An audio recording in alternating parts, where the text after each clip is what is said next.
Welcome to the Divisional Round edition of On Top the Cage. As always, to my left is Dan. I am Ken.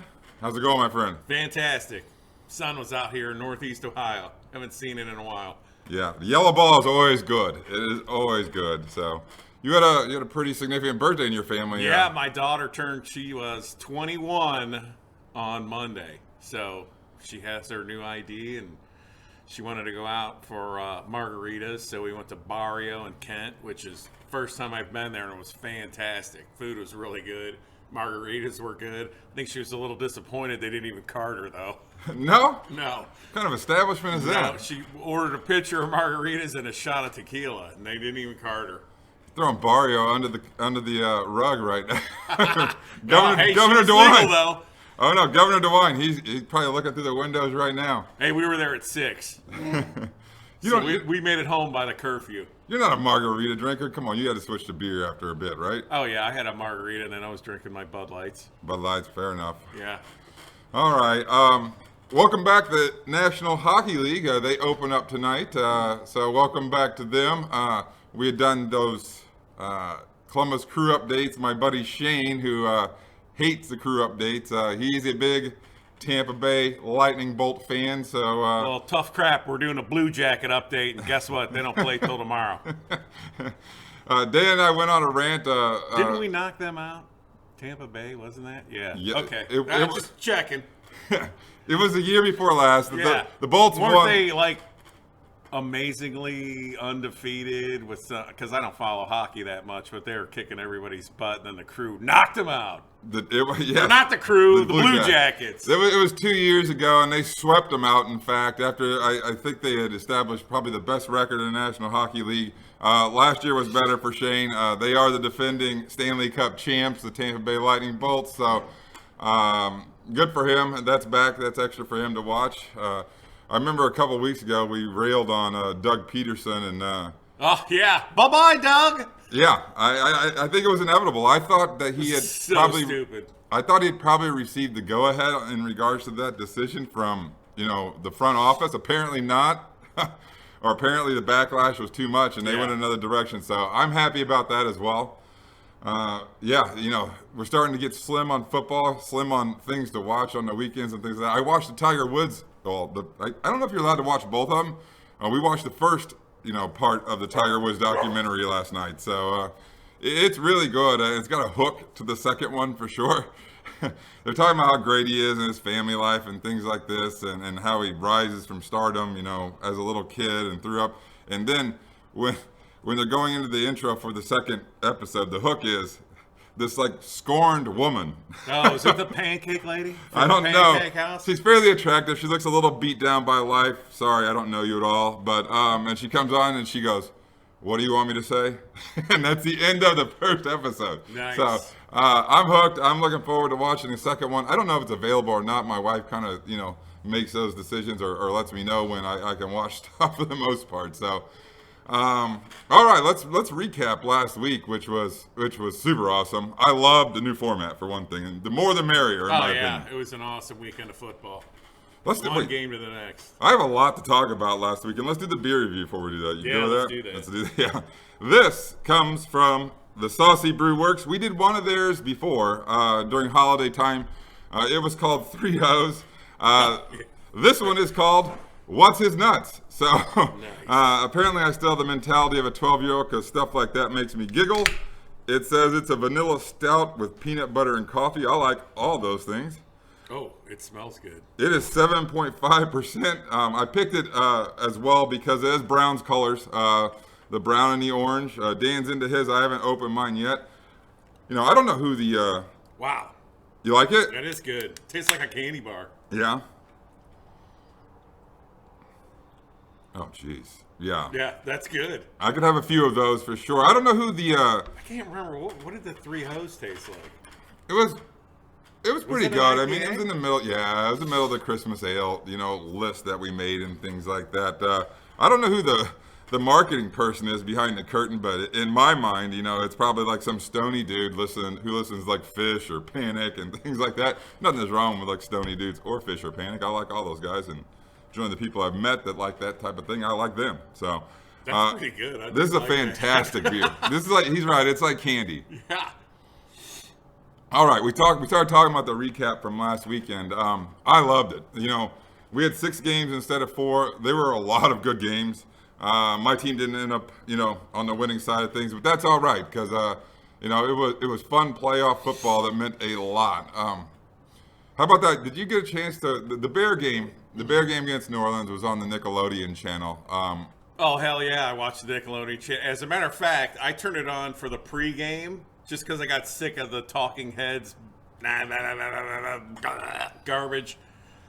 I got to see SpongeBob, like top 15 best sports moments, and it was kind of funny because I remember watching those shows when the kids were little and that crap was on TV. So it was funny. And then the broadcast. I thought the broadcast was pretty good. I mean, it was elementary. They kind of explained stuff more. They're talking to kids and trying to get the kids involved in the game. I thought they did a really good job. I'm not sure who the main announcer was, but he did a pretty good job. And then Nate Burleson, I thought he did good too. I love Nate Burleson. I think he's a great color commentator. I actually looked it up. If it was any other game besides the Bear game, I'm sure I would have probably watched the Nickelodeon channel, but I wasn't really willing to mess with, what a standard broadcast was for a Bear playoff game because we don't have them that often. But yeah, it was Ian Eagle, who's one of the announcers. It's his son. That's what I was wondering. It's his son, and Nate Burleson's tremendous. I looked it up a little bit today, and I saw the stuff when they scored the touchdowns, the slime that goes in, and things like that. My favorite thing when I was watching like little clips of what Nickelodeon really did, and it was just earlier this morning, when there was a penalty, like that young Sheldon guy would pop up and like explain his little young Sheldon voice what the penalty was. The fat guy held the other guy. I don't know what he exactly said, but he explained the rules and the penalty. It was good. It was a nice touch that they did. I'm sure they're going to do more next year. I mean, I'd like to see the numbers, but I'm sure people watched it with their kids. The graphics were kind of funny. When they went to commercial, they'd have a random player, coming off the field or something, and have horns and crap coming out. Oh yeah, it was funny. I saw the reviews. There were rave reviews for it. I wish I would have saw it once again. I certainly would have if it wasn't for the purity of me wanting to watch the Bear playoff game and regular. Speaking of that, there was a wild betting situation that happened in the Bear game. At the very end, the Bears scored a touchdown. They were out of the game, but they scored a touchdown on the last play of the game. Time expired. The 6 points go on the board, and I thought they had to either kick the extra point or go for 2. The line the number as it sat in the game was 12. Dan and I's line was 10.5, and it fluctuated between 10.5 and 11 all week at the Vegas sports books. But if they would have went for 2, it would have put the number under the 10.5 and things like that. I found out, I was pissed, when I was at the end of the game, even though the Bears had lost, I wasn't very happy about that to start with. And then, they didn't go for, the extra point or go for 2 or whatever the situation was. But apparently that rule changed in 2018. And if you're down by more than 2 points, you do not kick the extra point or go for the 2-point try. So that's the explanation on that.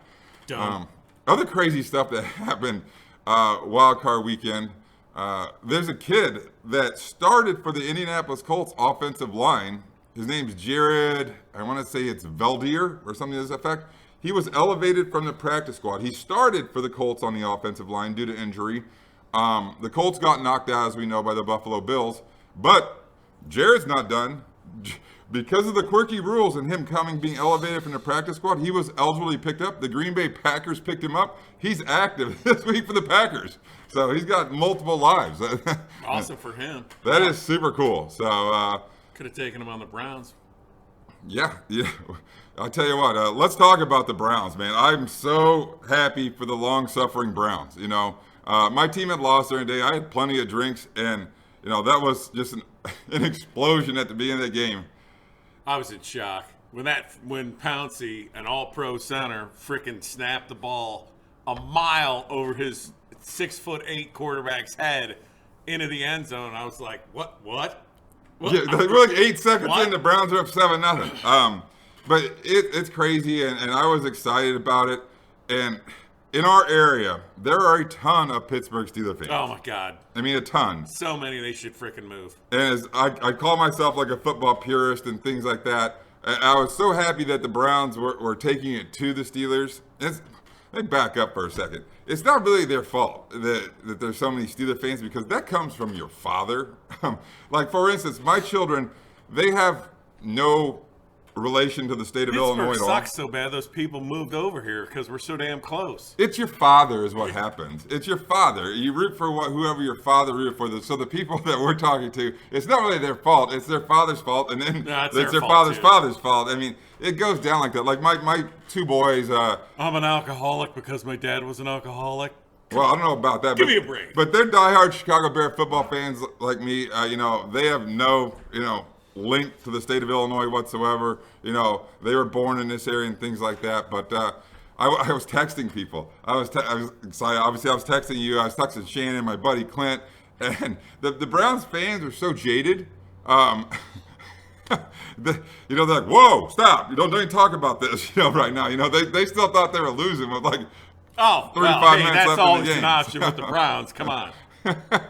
So it's even fun. that douche Bill Cowher passed the note on the set. Hey, this happened in 2004, and we beat them. Screw you, Cowher. That's fair enough. Yeah, I mean, in regards to that stuff, when all the Steelers fans let's in talk here, about Cowher for a minute. Let me rail on his ass. You know how much talent that dude had, and he had one Super Bowl? He was there for 15 years with all the talent on all those Steelers teams and had one Super Bowl. Screw you, Cowher. Fair enough, I guess. Here's a note. We beat him. Yeah, it had to be sweet for the Browns fans in this area. It was sweet, damn it. Who take so much stuff from all the Steeler fans in the area and things like that, and they've kind of been the step shop for a while, and they rose up. So, I mean, they beat their arch rival. So, it's a great story here. So, I'm certainly happy for them. As far as last week goes, Dan, not your best week.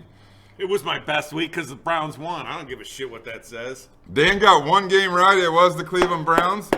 He went 1-4-1. I went 3-2-1. We pushed on that Tampa Bay Washington game, which was really a good game. It really was. How about that Heineke kid who played out of nowhere? He played pretty well. Watching that game, I was like, this guy's got an argument to be the starter there. I mean, really.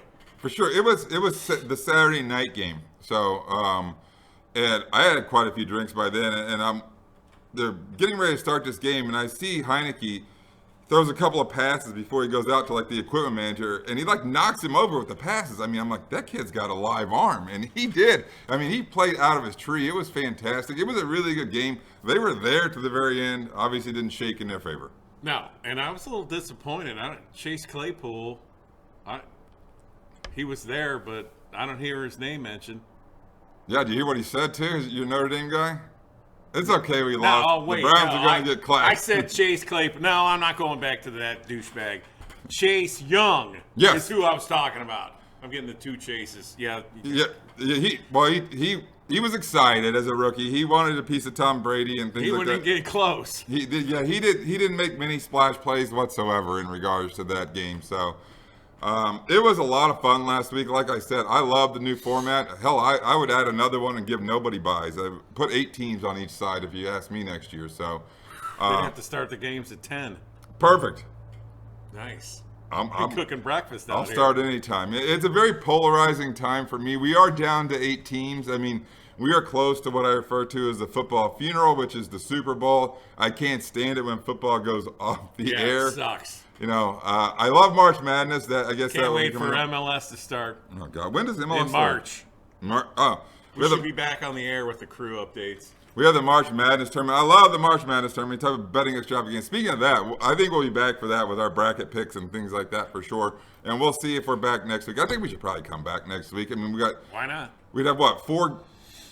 Well, we'd have 2 games. Yeah. No, we'd only have 2 games, and then we could 10-minute show. And then we could, not with me. And then we We're could pick 15 who minutes. our Super Bowl predictions are in the winner and things like that. So hopefully that happens. As far as what happened last week, the 3, 4, and 7 seeds on both sides, the AFC and NFC, were knocked out. So we have 1 and 6 matchups versus 2 and 5 matchups on both sides of the board. The first game we're going to talk about, and football does start on Saturday at 4:35 p.m. on Fox. It is their backup crew doing the broadcast. That is Kevin Burkhardt and Moose Johnston, the former player. It is the 6th seed Los Angeles Rams who come off a very impressive win in Seattle. They go to Lambeau to take on the Green Bay Packers. The Packers are off bye. They are the NFC North champs. They are the winners of the NFC Conference. The Packers have been installed as a 7-point favorite in this game. The over-under is 45.5. Let's talk about what happened with the Rams last week in Seattle. That kid got his head almost taken off, and I'm surprised. Golf came in, and I'm shocked by how well he played after having thumb surgery. He played okay. I think McVay wanted to go with Wolford, who Dan is referring to. I think he has more mobility and things like that. Goff didn't play well down the stretch. I think it was certainly Sean McVay's intent, regardless of the health of Jared Goff, to play Wolford. The Rams, they got the best defense left in the tournament, certainly, but they have a ton of injury concerns as well.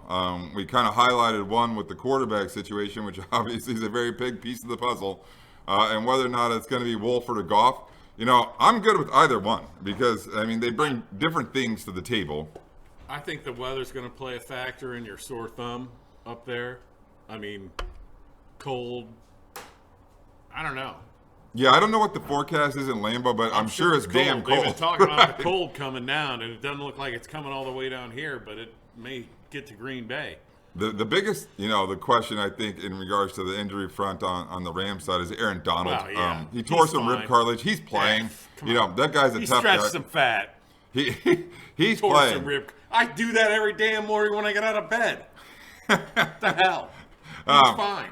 We also got an awesome matchup in regards to this. Devontae Adams may be the best receiver in the National Football League. Jalen Ramsey's a hell of a player on the other side. And I don't know if he's going to follow him around and things like that. I'm certainly looking forward to that. This game is strength on strength. It's the Rams defense versus that very special offense that the Green Bay Packers bring. I might have to bust out my Packers shirt for this game. No, for the love of God. This is a cool coaching matchup, too. LaFleur was McVay's assistant when he got that job. I forgot about that. McVay got that job when he was like 32 or something crazy, and Matt LaFleur was his assistant. These guys are good minds in regards to football. I think it's a fun coaching matchup. 12's healthy for the Packers. I don't know. This is a tough one. You want to go first or you want me to go? I'm going with the Packers. I'm going with the Rams to take the points. I love their defense.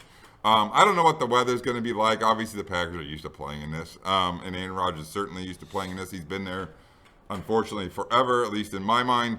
I like the Ram defense. I don't know. Maybe the Packer offense gets the best of them, but I like the Ram defense in this game to keep this game close or at least under a touchdown number. Dan and I are in disagreement on the first game. All right, the Saturday night game is 8:15 p.m. It is called by NBC. It is Al Michaels and Chris Collinsworth on the call. Before we talk about the game, you sent me a text. I don't know if I responded to it at one point in time. You said Chris Collinsworth is a dick. Why so? What happened in the Browns season? I Do you don't remember? know. Just his rambling on nonsense. It was just getting annoying. That was it. I believe me. It was such an ass beat down. I had too many beers to drink and was so fired up But yeah, I get annoyed with him by the end of the game, honestly. It was a 5-word text. That's all it said. Chris Collinsworth is a dick. That's all it said.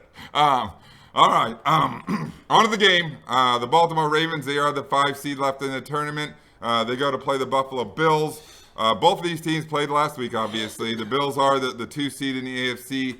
The Bills have been installed as 2.5-point favorites. The over-under on this game is 50. Let's talk about that Raven-Tennessee game first. The Ravens were down 10-0 in that game.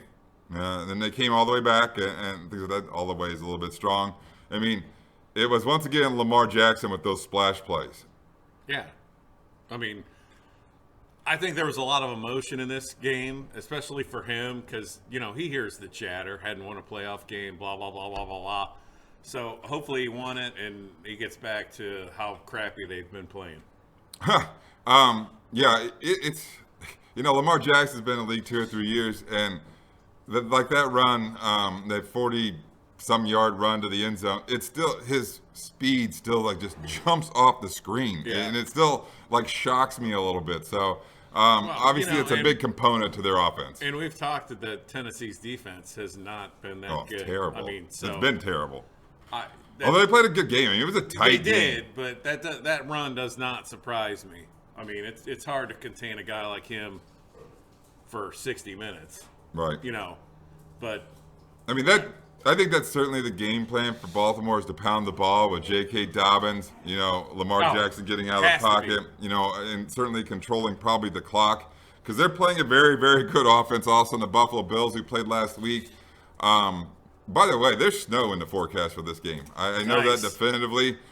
Takes me back to one of my favorite games of all time, which was the Tuck Rule game with that was awesome. With the Raiders and the Patriots. Yeah. Charles Woodson made that sack on Tom Brady, and Tom Brady was young back then, not so much anymore. In any event, nobody knew the rule back then. I guess it was a proper rule. If you ask me, the Raiders got screwed.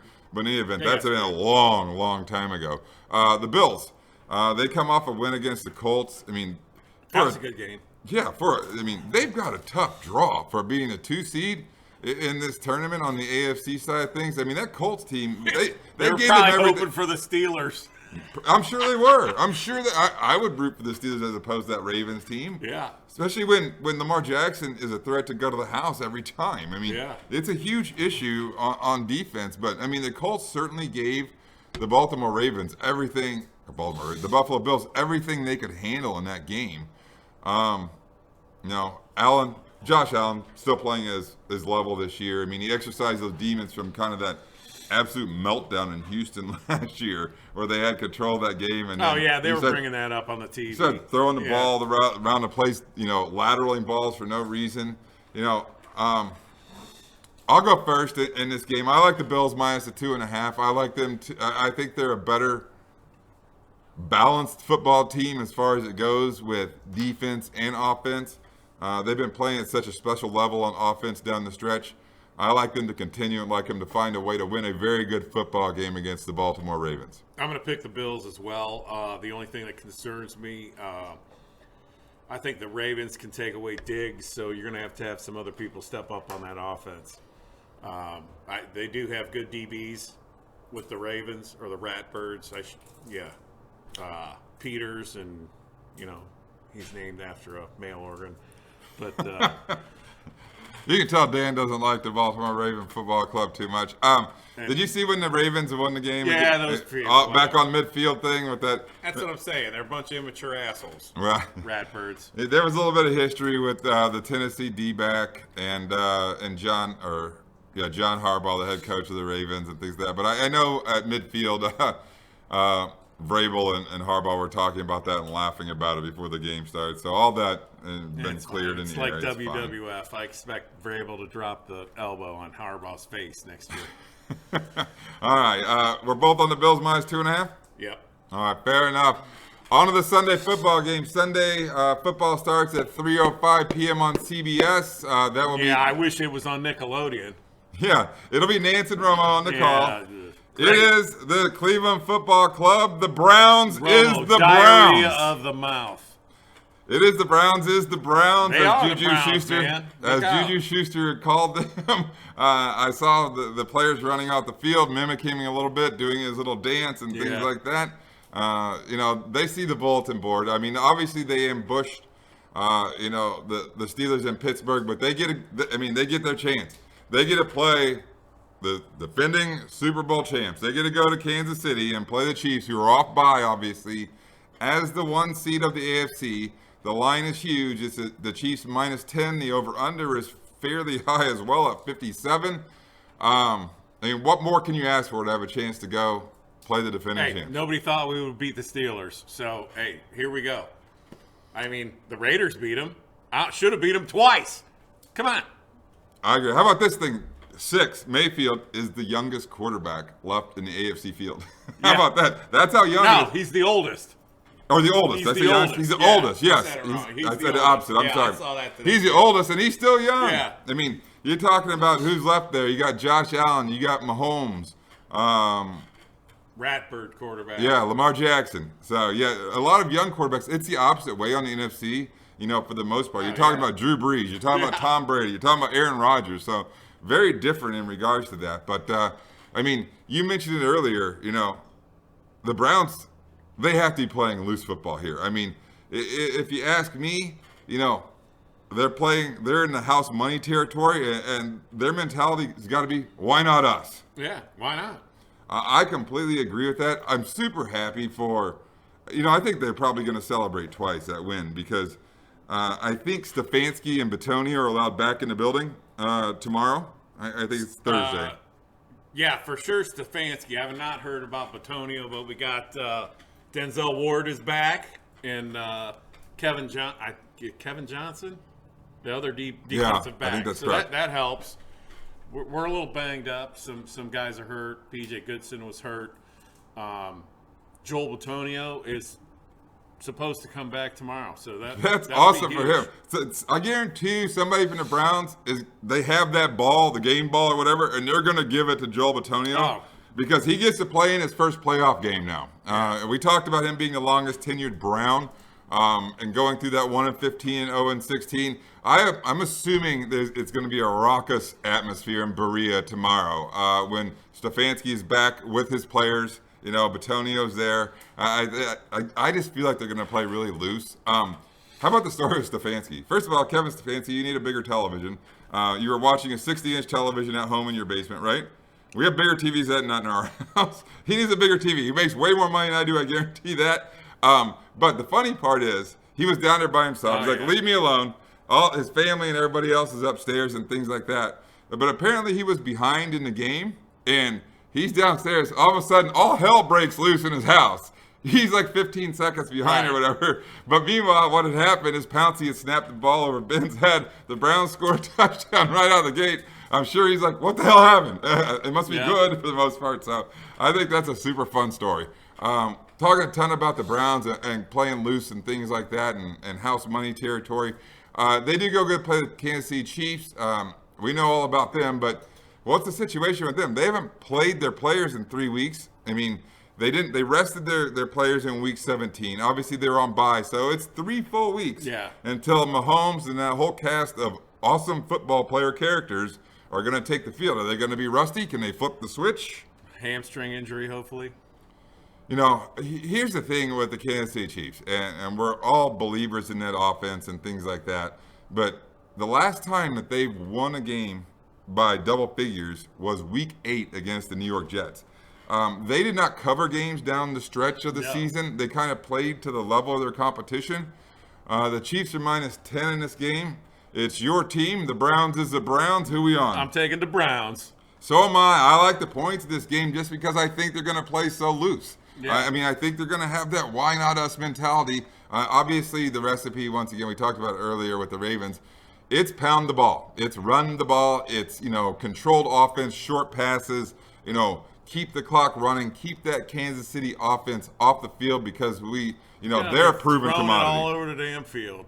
The Browns? Everybody. Well, Kareem Hunt gets to go back there. Obviously, he got rightfully probably jettisoned, but, good for Kareem Hunt to turn his career around. Things have went pretty well in Cleveland for him. We haven't heard his name in the newspapers at all, except for being his accolades on the football field. I think he found the end zone twice against the Steelers. Yes, he did in the first quarter, baby. So good for that kid. It sounds like he learned from his mistakes. I'm sure he's looking forward to going back to Arrowhead. Maybe proving some people, what he can do, or showing them again what he can do, because he had a couple. Remember me? He had an awesome. Was it just 1 year there or 2? I don't know. It might have just been 1 year before. He ran for a shit pot full of yards. So I'm sure he's looking forward to going back there. I like it. I like the loose mentality of the Browns. I can't wait to see footage out of Berea tomorrow to see if that really happens, what I think is going to happen, meaning like they're going to be jumping all over Stefanski. I think they really like Stefanski. Obviously, Joel Batonio back. They're super happy that they're going to get it. They found a way to win that football game and get Joel Batonio his first playoff game. So I'm looking forward to seeing the footage out of Berea, which is where the Cleveland Browns headquarters are. So, all right, very good. The last game on our board is at 6:40 p.m. It is on Fox. That is Joe Buck and Troy Aikman. The elderly battle, which is the Tampa Bay Bucks and the New Orleans Saints. The Bucks are the 5 seed in this tournament. The New Orleans Saints are the 2. We talked earlier. Well, the line is the Saints -3. The over/under on this game is 52. The Bucks, they won in Washington. We talked a little bit about how good Heineke looked. You know, their offense looked pretty good. You know, as long as they can protect Brady, the offense goes fine. I mean, he's a statue back there. He doesn't run anywhere. You know exactly where he's going to be in the pocket. I thought Fournette showed up too and had a decent game. He did. They ran the ball well. The Saints, you know, they're a tough, well-balanced team. These 2 teams have played twice this year already, and the Saints got the best of them handily both times. One of them, I remember it was a week after you started railing about the cannon fire, and I watched it was on Monday night, the Tampa Bay New Orleans game in Tampa. Yeah, they never and they scored 3 points, yeah. and there was no cannon. I couldn't even judge what Dan was complaining about. So they did handle the Bucks twice this year, handily. They are -3. The over/under is 52. It is tough to beat a team 3 times. You know, maybe this is tough to beat a team twice. Yeah. 3 times? They're gonna pull the Bucks. NHL season just opened. You know, they're gonna be able to pull the hat trick in this game. I'm going with the Bucks. I'm not. It is really tough to beat a team 3 times in a row. I think the Saints have a better balanced football team with the offense, you know, and the defense. So I don't know. I mean, this is a tough one to call. Very well may end up being a field goal game. I'm willing to lay the points with the Saints -3. So we're on the same AFC games, opposite NFC. I'm on the Rams. We're both on the Bills. Both No, we only got 1 game different. No, wait. Oh, you picked the Bucks. You're right. Oh, sorry. Yeah. All right. To recap, I got a little confused there. The first game up, the Rams-Packers game. Dan is on the Pack, -7. I'm taking the points at the Rams. The Ravens visit the Bills. The Bills are -2.5. I'm laying the points at the Bills. So is Dan. The Cleveland Browns travel to Arrowhead to see if they can take down the Super Bowl defending champs. They are favored by 10. Dan and I are both on the Browns. And then it comes down to the Bucks and the Saints. The Saints are favored by 3. I took the Saints. Dan took the Bucks, correct? Yep. All right, very good. We'll see what happens next week in regards to that. I think we'll be back one more time. You know, why not? You know, my father-in-law, Tom. We didn't talk about this because all I can read from where it was sitting was "Shart my pants." Right. What the hell? That's Give me right. some of that. What I was first talking about, he said, why wouldn't you come back and do another episode? It's like 2 guys drinking beer, hanging out, talking about football. Who doesn't like that? So he's right in regards to that. We do enjoy it, and we appreciate everybody watching. You know, the United States Postal Service hasn't done so hot during the holidays. I did get a Christmas present yesterday. It's called Shit the Bed Hot Sauce. It says heat 12 out of 10. I'm not sure I'm going to use this ever, but in any event, it says, what do you think this will make me do? It says A, shit the bed. B, it is an Aussie sauce. It says shoot flaming kangaroos out my butt or shart my pants. So I don't really like any of those options. I may pass on this. Maybe Dan takes us home with him tonight. Who knows? So, or maybe we find something to cook for next week's show and put it in. Yeah, or the loser has to make eggs sensational. Deviled eggs. So, wait, clearly they want you to put this on eggs because the first 2 suggestions are on eggs. French toast. Get the hell out of here. I don't know about all that. It sounds like it's going to give me the hiccups if I try it, but hey, probably abbreviated show. We only made it. The place that makes it is called Bunsters. Appropriately named. We only made it. Sounds Australian. It is Australian. That's what they said about the kangaroos and the Bunsters. In any event, that's been the entire divisional round if you're concerned. edition of On Top of the Cage. We only made it 34 minutes. I was hoping to make it to 40 and upset my 12-year-old, but we didn't do it. So, hey, thanks for watching. Thanks for listening. Hopefully you provided some great advice. We'll be back next week. Next week we should have Bloody Marys with this.